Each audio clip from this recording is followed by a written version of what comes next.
we wanted the kids to be able to come down here and watch TV and have a playroom and have their friends in. So it was really going to be more of like the family room down here. In 3 weeks or 4 weeks, you'll have the whole thing done. $25,000 worth of crap. And it just sounded perfect. Plastering sucks, the corner bead sucks, everything to do with structure sucks here. Now, not only did you just do a bad job, you're a thief now. I can't wait to take it down to see what else they did. We've spent so much time and so much effort and so much anger on this that, enough is enough. Oh, yeah, baby. Like Holmes. On the money. This is ridiculous.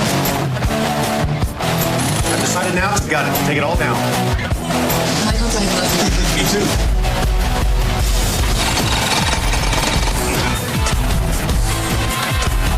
Unacceptable. I love my job. Bruce and Diane bought this house, moved from a home that they actually renovated themselves. Took them years, but they loved it. Moving here was really more about being in a neighborhood, into an environment where the kids could go outside and play with other kids. This is a nice layout. It worked out well for the kids. They liked the neighborhood. Decided to do a basement renovation. And originally it was my intention to do the basement myself, but kids are the priority, and I didn't want to lock myself into a basement job for 8 months every weekend, and I'd rather spend the time with the kids and with Diane. They've already done the renovations on the other home. They did not want to do it on this one. They thought they'd hire someone. I saw an ad for a company, and had a very intriguing name. It was all about basements and things like that, and so I went onto their website. Everybody go on the internet now, and they can find anything and everything on the internet. But contractors on the internet, that's a different story. The website showed fantastic photographs of like 15 years of service. Claims to be the best basement finisher. That's what his business is, finishing basements. However, he doesn't do the work anymore. Diane. Hi, Mike. Nice to see you. Nice to see you. It's cold out there. Yeah, hey, Mike. Nice to see you. See you too. His idea is to charge contractors across the country a monthly fee to be part of the system that when they get hired by this well-known company, supposedly, they've got business. And I made a call, and sure enough, within 48 hours, I had a guy here. What he's done is he's created a web base right across the country of hiring subcontractors that he doesn't know. Want to take a look? Sure, let's go. All right. Diane and I met with him. He had a fancy laptop. Did a design for us right there. Was talking about, design elements for basements, things like that. It was all really encouraging. Had all kinds of great ideas. And they said to the contractor, we want a basement like Mike Holmes does. Contractor says, don't worry, we work for him. I don't know this guy. I don't know any one of them. I have a list of guys that I use. They're not on it. So originally, we had sort of got this into sort of like 3 zones. One was we have entrance from our garage here, and because we don't have much of a front hall closet, we wanted to make the entrance, Diane would come in with the kids in the wintertime, come down here, put your boots and everything like that into like a cloakroom or what have you. There's days that I work from home or we work at night from home, so we really required a home office down here. Plus, we wanted the kids to be able to come down here and watch TV. Over in the next area, what we wanted to do is have a media center, sort of our television built in here. The whole renovation was based on putting their TV inside a wall with a surround sound system. This is what Bruce wanted. He wanted that stereo room, the guy thing, the toys, their converters, sitting down, drinking the beer, and watching the game. So they moved the steel post from here to here. And you can actually see here, they just cut it off on the floor. It's right at the point of the tie-in. So they moved it over here to help pick up the load, square channel to help displace the load. What they ended up doing is they just actually recycled the post, so they cut it off, and then they reinforced it. Unbeknownst to us, they welded on a big 5-inch piece of steel onto the bottom of the existing I-beam. They welded in a bunch of rebar along it as well. This is finger joint strapping, is what this is. This is actually very dangerous to be under. I can see you're holding up with 2 pieces of wood. Yeah, the whole thing has fallen off. It's already fallen. I came down to talk to the guys that were mudding and taping. They were the ones that told us that this bulkhead had fallen on them. And he knew about the kids, and that's when he said to me, could you imagine if this had fallen on your kids? If I remove this post here, you can see how the whole thing was just supported by a couple of screws up there. Let's just take this down, okay? This is the moment we've been waiting for. This is how you build a bulkhead. That bulkhead must weigh 150 to 200 pounds. That's upsetting. They got 2 little kids. And if they were down there at the time it fell down, This is totally unsafe. $25,000 worth of crap. The 2 guys that came to Mud and Tape said, they started looking around and said, this is the second job that they had worked with the general contractor on, and the work was shoddy. And they walked me around before my husband even came home and started saying, here's all the problems. Jesus. Okay, that's not going to work.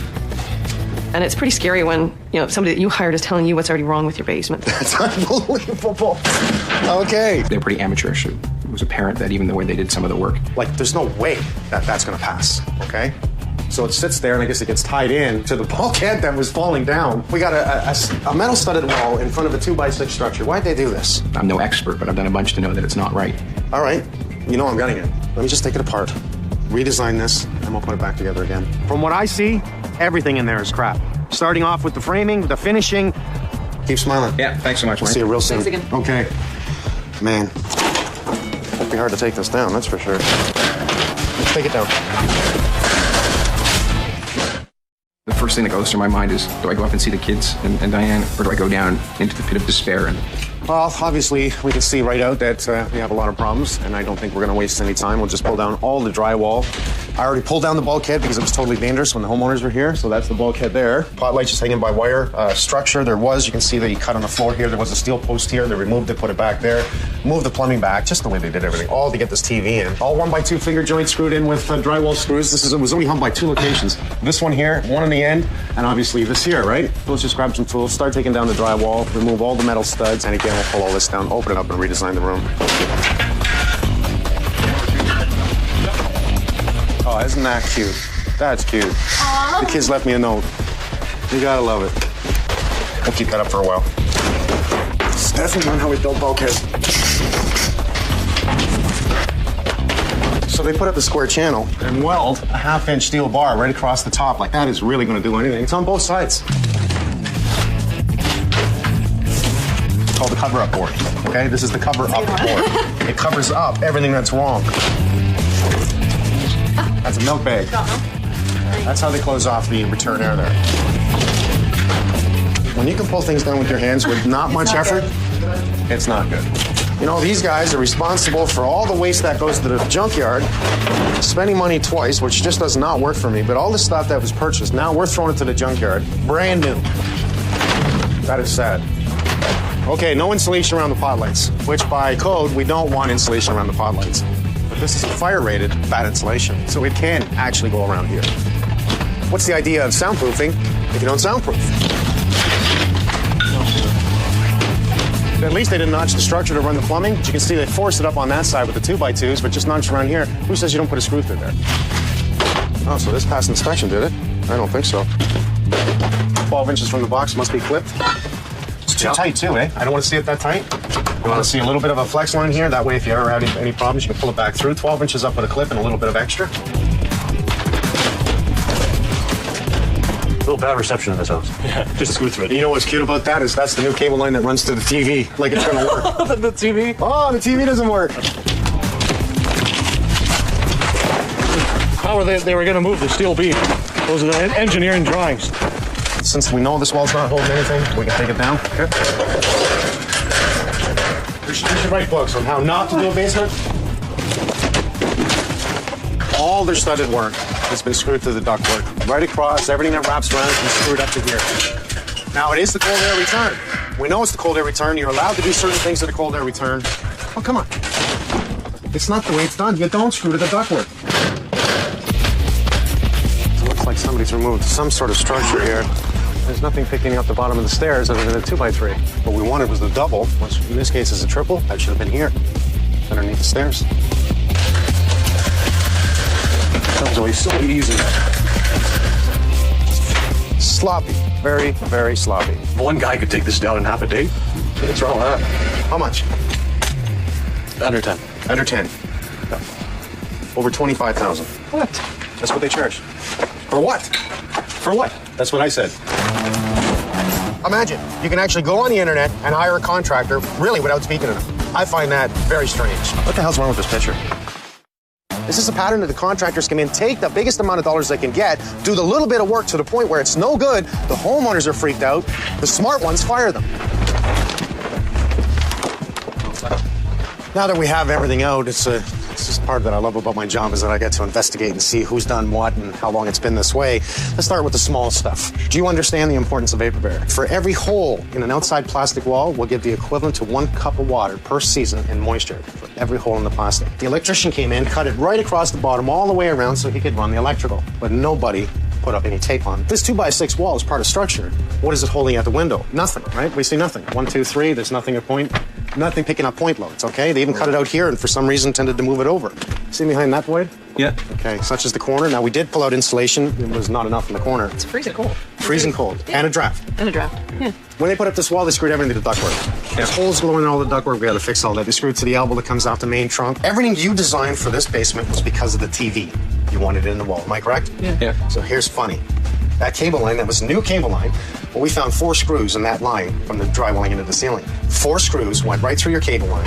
So by the time it was all done and you go to sit down and turn on your TV, you're not going to get cable. The structure of your stairs from downstairs, there's nothing supporting the one side on the inside. There's nothing supporting it. It's actually held up by the 2x3. We see a triple header support here, a triple header support here. Okay, the funny part is that these 3 should have been here, okay? Because here's your stairs right here. Here's the bottom of your stairs. Yeah. That 2x3 is holding that side of the stairs. It is not for structure. Even though they say you can, it's not for structure. Minimum is 2x4. Let's go to 2x6, not a 2x3, especially the stair load. Here's the most important. Now we can see the areas that they cut out to put in the ductwork above and back through again. I'm gonna have my guys come in, take it all out, because all the structure that they cut out is totally tied in correctly. We've cut 1 floor joist here, 1 floor joist here. These are continued tied over to the triple beam over there, and then run up over top of the I-beam here. Now, because of the span, it's not so bad, but because the second one is cut out, and then a 2x6 was put in with a joist hanger here, a 2x6, not a 2x8, which nothing holds aside. Well, when they took this out, I mean, they told us about the jump test. Yeah. They said, oh, we know that this is going to be strong because we they did jump a over jump there by test. Oh yeah, well I don't know. I came in and I said, well, what are you doing? Are you not going to structurally support it anymore? And he said, oh, we jumped up and down on it, and we performed the jump test, and there was no movement whatsoever downstairs. After checking all this out, I brought in my level and I checked the whole basement, and you are dropped 1/2 an inch at this point. And that steel I-beam, when it was put in, is perfectly true.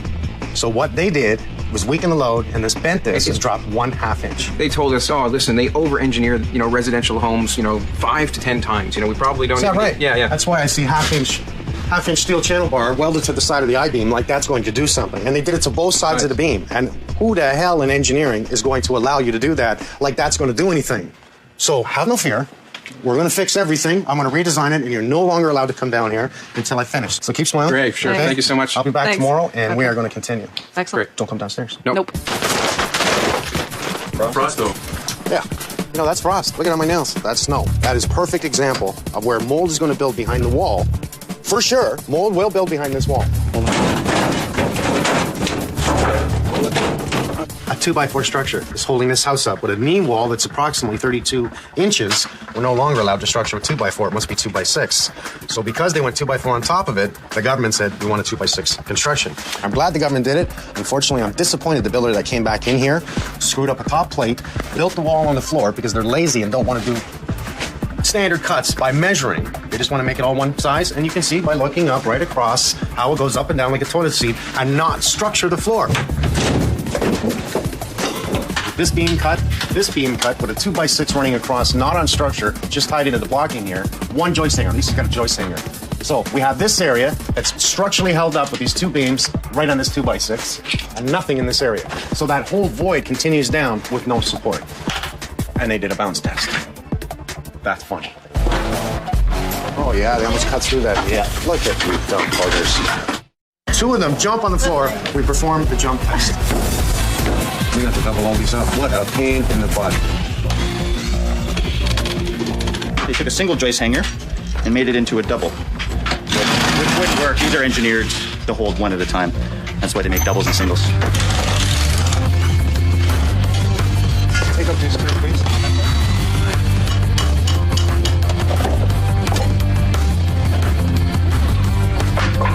Pull this pod light, pull out the braces. Yeah. Cut a piece that we can get up in, and then stand up and vertically get it in. Okay. So that's where they had their water softener drained into. So now what they had was sewer gas coming up through the pipe, through here, into this connection, draining into the water softener. So now you got sewer gas with your drinking water. This is not as strong as the I-beam. Is this hollow? It's hollow. It's very strong, don't get me wrong, but it's not an I-beam. I-beam is, it's designed to take that weight load. Right. It's either I take it all out, or I just, get in the cutout at this point, get in a temporary pull. What the hell, you know what, we're going to take it out. Pull it all down, okay? We're obviously going to now have to fix structure, not just around the windows, but make sure this 2x6 wall is actually carrying load. See this area right here? I see that. That's the beginning of mold buildup, right? Now make me drop this whole wall and do it all again. Let's just get it all out. Get it out of the way. Take it down, please. Get it in the garage. No problem, man.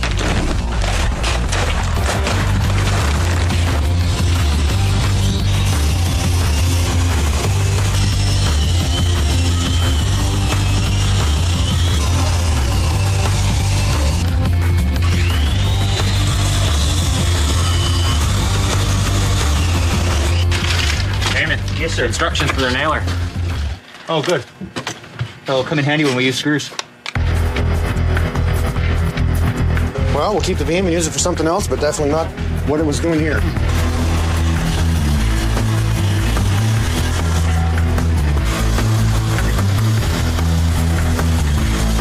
Just looking at it, how was I going to feed it in? I looked down the vent, went perfect location, slipped in the vent, bring it back up and in, and what we're going to do is adhere it to this beam here, and it's called sistering or laminating, one or the other. We'll usually say sistering. I'll get it in place, screw it up, and what it's going to do is beef up this end as a double beam. We'll do the same thing with this one. I'll get as long as I can. I think I can get a 7-footer in this one. Get this one across, carry it up over the beam, screw it in place. Anytime you have an open structure, in other words, you want to cut out floor joists, you must have a double and a double with double joisting. Screw into this one with glue as well. So we're going to hit the side, we're going to hit the floor, we're going to hit the beam with it, and then put in my doubled up, and then put in joisting. I tied it so well there, I'll cut smaller ones, I'll come across here. Even though the floor joists run this way, I can now come off with a double on this one, pick up the load on this guy. I should have my tool belt on, and then bring in 2 singles, which carries the floor load here, just flooring and tiles. All day to pull all this out, fix structure, to get the ductwork back in. What should we do first before the ductwork goes in? I know it's not the jump test. No. If we're going to soundproof the floor, let's get above the ductwork, okay? So we'll do that now, and I'll just connect it again. We'll turn on the heat, and we now have heat in the rest of the house.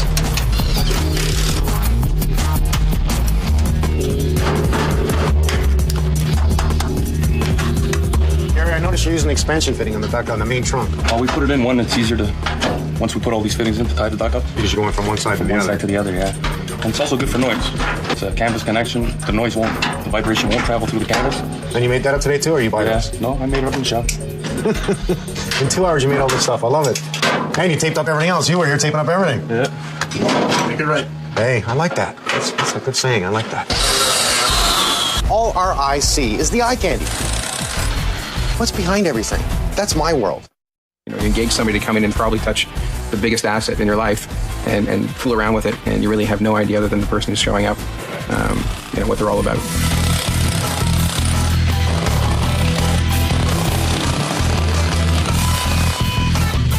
It's a cutoff, so they just cemented around it to hold it in. Is that right? Yeah, you'll soon loosen that. Okay. Well, we're free. Like that was holding a lot. No kidding. Ed, you want to cut that?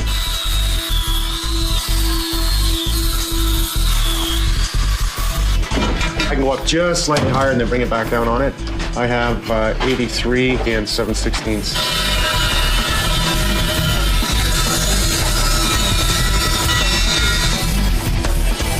That's as good as my chop saw. We're good. It's all yours.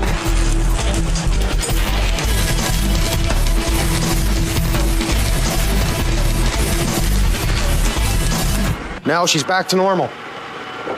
Imagine that, all that work just to put it back the way it was. Absolutely no nails holding this in. Well, you can see how good this was doing. I took it down with one hammer. Oh, look at that. That's a top structured plate, supposedly. It was about a 1/2 inch off of the other plate that it's supposed to be tight to.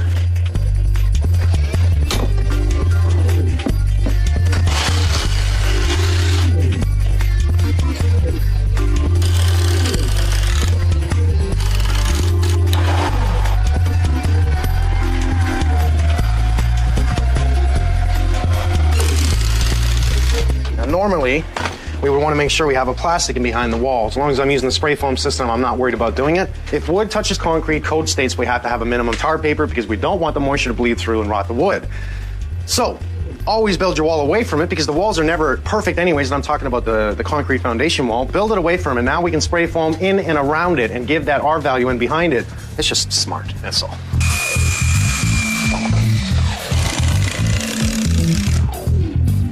Now I chose to put the wall here, so I have a nailing edge on the outside, I have a nailing edge on the ceiling. I put in 2 nailing edges to catch this wall to secure it. Before I actually put this plate up, I'm going to level this wall. My crown's on this side. I don't want to put my level on the crown. I want it on the opposite side of the crown for accurate reading. 71 inches. This is a big mistake everybody makes. When they make a tie-in from a partition wall to another wall, whether it's structure or not, they always forget to block in there. And the problem being is once it's drywalled, we have movement on both walls, right? So if I were to take a simple 2x4, now we have a secured corner. It's totally strong, and we eliminate any possibility in the future of that cracking where it's tied in with plastic. Okay, give me 85.5 minus. 85.5 minus is minus the 16th, okay? By taking the wall and going off 16-inch on center right across and judging where a door can be, we can actually allow the door to be within the 3 studs of 16-inch on center and continue it. So our wall is perfect. That way we'll cut the drywall over the door and not at the edge of the door where it tends to split from the door opening and closing the weight of the door. We have a full piece of drywall around it. We never want to see you set up a door where we didn't have a continuous bottom plate. That piece has to be perfectly straight. If it's not, and our door at the bottom lines up on a slight angle, your door's screwed. By tomorrow morning, here's what we have to have done. All insulation pulled, excluding around this panel, right? Think of how the spray foam can tie into the vapor barrier behind the panel. Lose the stairs. I want you to bring out this 2x6 to the end here, right? So we have a 2x6 wall. Then I want a 2x4 studded wall right in front of it, right across. You're going to build a knee wall up to this point. So let's visually think of absolutely everything for spray foam on the outside today. So tomorrow morning, they come in like clockwork and hit it.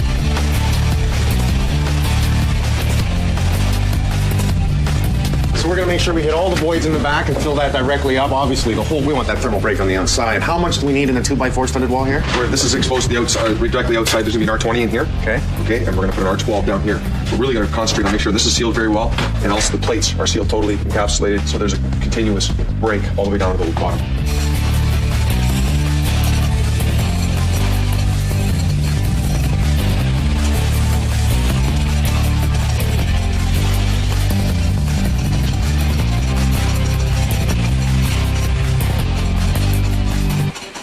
This is going to be the office. So she has 2 choices. She can put the back cabinet on this wall with her chair and desk, or she can put the back cabinet on this wall with her chair and desk. I think she's going to choose this one.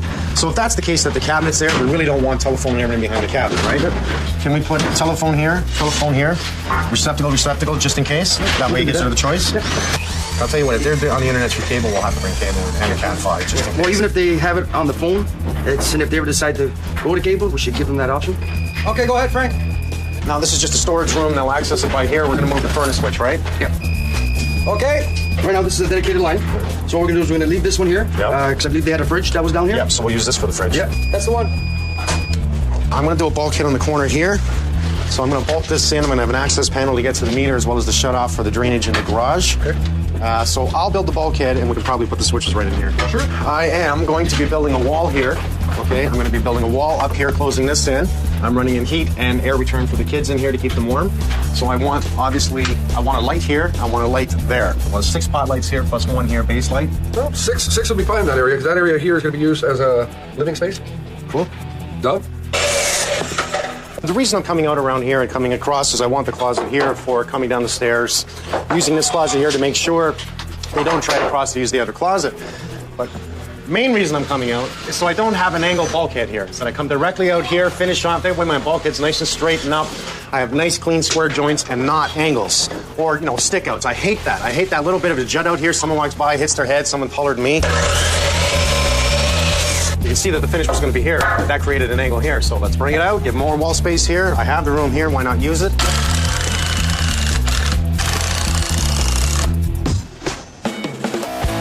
Imagine that. Didn't have to move the pole, didn't have to move anything. Just the proper design, and it totally works. What do you want to call it? Laziness? Don't know. I don't know.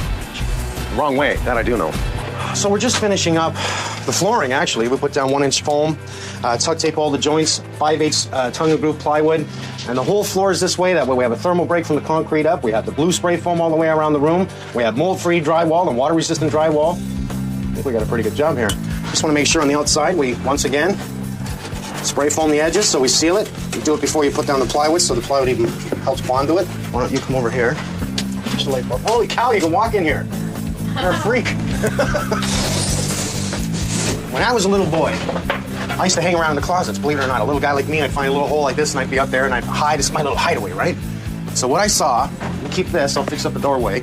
We'll keep the door. I'm going to build a wall across here. I'm going to close in all the pipes. So it's going to be a closet. But in the back of the closet will be a secret door that opens in to the little kids' room. So now they go in through the closet, open the little door, and they have their own little paradise. We are doing a first coat plaster in this room. It's only going to be one coat. This is a storage room, so what I'm trying to do is just do a really nice, neat job. Put it on thin, take off the edges, less sanding, and a nicer job.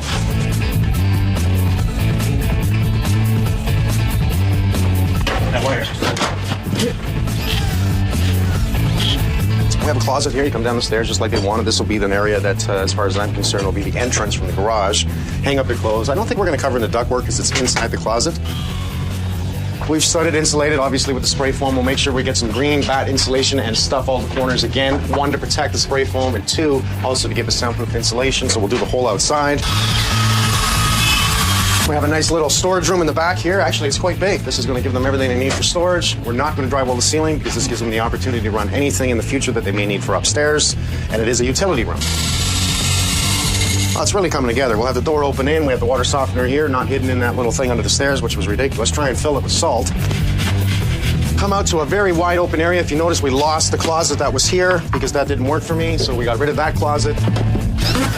We're going to have the TV on the wall right here. If you notice, we continued our bulkhead, and a very strong bulkhead, may I say.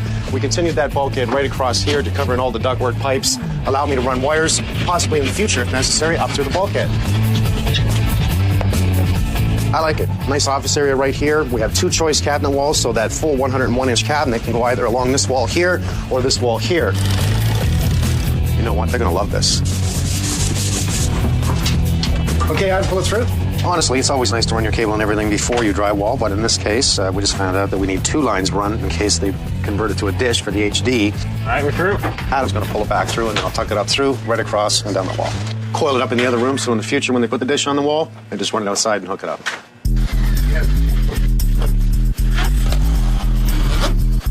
This whole basement was about the TV. So I've arranged somebody to come in and install the TV so it's done properly and let us know how he wants the wires run. Everything else. It just makes sense to coordinate with each other. So with the TV in place, I'm going to do 2 wall mount speakers on each side of the TV and a center speaker. We're going to have 2 wall mount speakers that direct sound both ways with a bass in them. So it's never direct to your ears. As you're sitting here, it's not directly into your ears. It surrounds the room with sound. This one in the ceiling, that gives the back sound. Pretty wild system. We're just insulating the ceiling. First of all, it's for sound. This is going to stop any sound from traveling from the basement to the other floor. Next, it's fireproof. So we want all these joints as tight as possible because we don't want fire traveling anywhere up through there. If there's a gap, fire will get through it.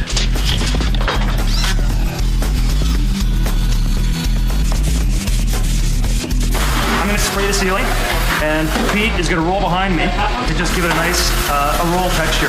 I like back rolling in general. It gives better coverage and a nice smooth finish. It actually looks really great.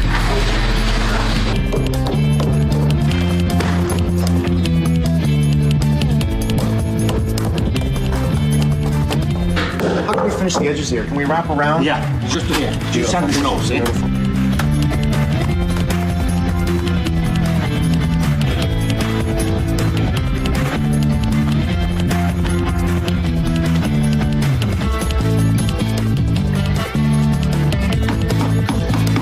Those 2 guys leave this carpet 2 hours. I'm impressed. I'm really impressed. Perfection. We're doing a chalkboard for the kids. We were going to put it right on the wall, but Craig and I were talking, and we thought this would be a much better idea, putting a piece of plywood, good one side, and painting the whole front face. That's what Craig and his boys did here. So I'll just finish screwing this down, and then we'll trim it out. Is that it there? Yeah, that's it there. Surge protection. The whole house. We're going to surge protect on this end, and then for the electronics, we're going to surge protect on that end also. And there you go. Green light. Done. Basically, we're going to cut the hole. This should be the right size for the exterior of the frame. Exactly. So once we've got that hole cut out, this is going to fit in behind. Oh, my good.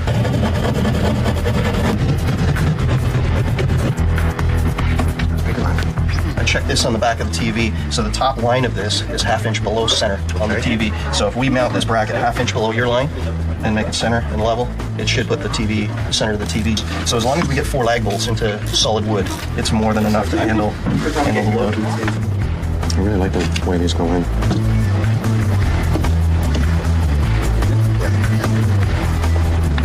We're good? We're good. Okay, we're gonna keep the plastic on these just to keep the speakers clean. I'll pull them off after we clean the place up and put them back in place. I'm gonna be jealous, I know that much. I can tell this is gonna be gorgeous, and I just may not give it back to them. I just may say I'm moving in. Well, it's a fantastic TV, and especially for a basement type application like this where lighting is somewhat limited, this is the environment that plasma really shines in. I'm coming with a case of beer tomorrow. I'm going to be tired after today, but tomorrow, hopefully there's furniture in here. If not, I'll bring my own chair. This is cute. Okay. Push against the wall. Oh, you gotta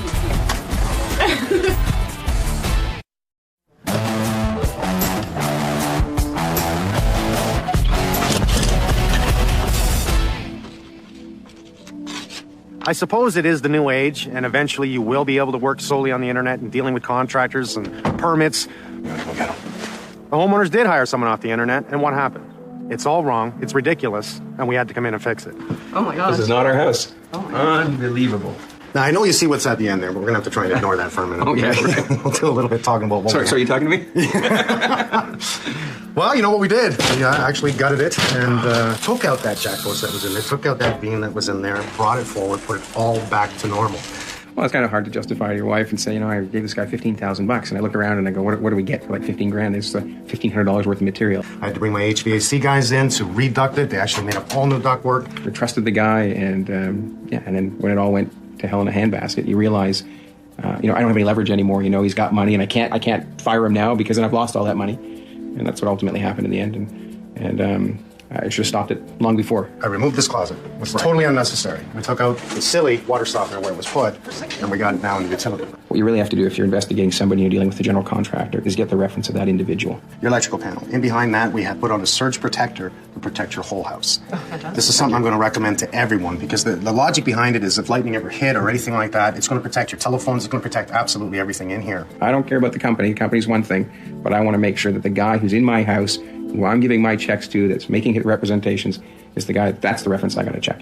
Before the finishing, obviously, we had taken down everything else that the bad guys had done, and it was pretty bad, for sure. Well, we also took down all the 2x6 walls that were put up by the building because they were not good enough, and we redid all of them. And we spray foamed this whole place. You see how warm it is? Yeah. And we've had the furnace on for hours. Yes. Yeah. Totally warm down here. So by losing this closet, we've now opened up this area as far as I'm concerned, and then brought it into this area. So make sure we give you a rail, dressed up the stairs. So that bumper will bump against the edge. Okay, so now you have a full closet to use. We kept your ductwork open rather than trying to close it in. Yeah. And I see that it goes down underneath, so you must Back have... the way it was. Look at the height we have. Yeah, no, it's Oh my gosh. we didn't have that silly beam going on there, right? Well, the 1x2s that they use to hold up your old bulkhead, and there's like 3 vertical pieces on the whole length. Wait till you see what we did to do proper bulkheads. We can hang off it. That's our own weight. Yeah.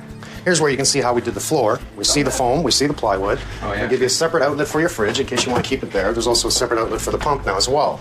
This is a much bigger storage room. Right, Oh, for right. We went to the extreme and drywalling back in here just to a finish coat of primer for you, okay? There's a filter in the... There's There's the water softener and everything back in this room. Where it should be. Totally Yeah. where it should be. Yeah, perfect. I've made this area your office. You really made it clear to me that you wanted to be able to see the kids, so I thought if they're down here playing with the TV, which we'll talk about in a moment, I gave you 2 options. You can now put that, and it's the way I designed it, you can now put your back cabinets on this wall or that wall. So it's totally up to you. I designed it that way. Well, you ready to see this thing? Oh my gosh. I mean, not to do the rest of it any injustice, but I'm just trying to take in the space. It's just unreal. Great. Now, how does it look? Does it look bigger? Huge. Oh, yeah, yeah. This is really the ultimate system here. I'm glad that we picked it up together and put in something that you're really going to like. Yeah. That's the biggest TV I think I've seen. That's a 50-inch. Oh my God. What I'm going to do is give you just a little bit of taste of this.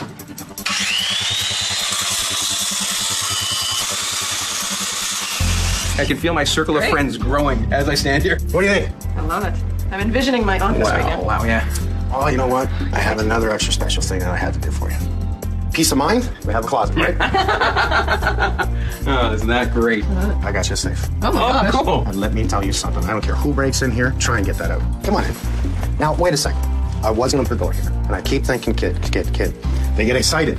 You open the door, you hit the other kid. So I chose to use curtains. All right. You're going to have your coats in here. It's Yep. their little hideaway, okay? So to me, everything was designed to be safe for the kids. Come on. Great. We also Oh my ran- gosh. Oh my gosh. This is Out of amazing. control. I'm looking This around is again. So I went and I picked up a few things. We my gosh, have that's built our amazing. own chalkboard, and with this we put on 10 coats of magnetic. So we my made God. it magnetic and a blackboard as well. So you just paint over top of them. We created this just for the kids to play with, so they can put on anything they want, draw on it. We're getting a table and chairs, and of course a TV with a DVD player. Oh my gosh. You think they like it? Yeah. yeah. They're gonna love it. So come on in. Just walk in. Come take a look. It's okay. Look. Is this your new playroom? Come on, here we go. We got you a table and chairs. Very pretty. Hey, look, the chairs are your favorite color. You like purple. What do you think about this, Eric? Your own TV. We have you a chalkboard. You can also, it's magnetic, so you can put up all kinds of magnets on the board. You can write on it, and I put up that wonderful note that you made me when I first came in the house. You can erase it. Yeah, isn't that cool? All of us sat in here, all my guys, and we thought, okay, what can we do? Well, you know, you have to think of kids. Right. So we had to put up the board, because that's, otherwise they're on the walls, right? This will keep them drawing on the board. I'd want a TV. Yeah. I'd want the table. And also now they can bring in all their toys, and this will just All their toys, all their friends. The whole neighborhood. You can say, go to your room. Yeah. And they're not going to mind. I was gonna say, or Dad, I'll be in my room. Okay? Give me 5. Go on. Thank you. Return. Ready? High, low. Way to go. It's nice to see the kids play in the room like that, eh? Yeah. They like. I mean, even when we were in there having dinner, they're like, "Oh, I want to go down the room. I want to go down the room." First, I want to say thank you. No problem. buddy. Awesome job. You led Thank it you. well. Very good. Thank you. Man. Welcome. Very good, Adam. Where's Corinne? Where's Pinky? Way to go, Pinky. Thank you. Another job well done.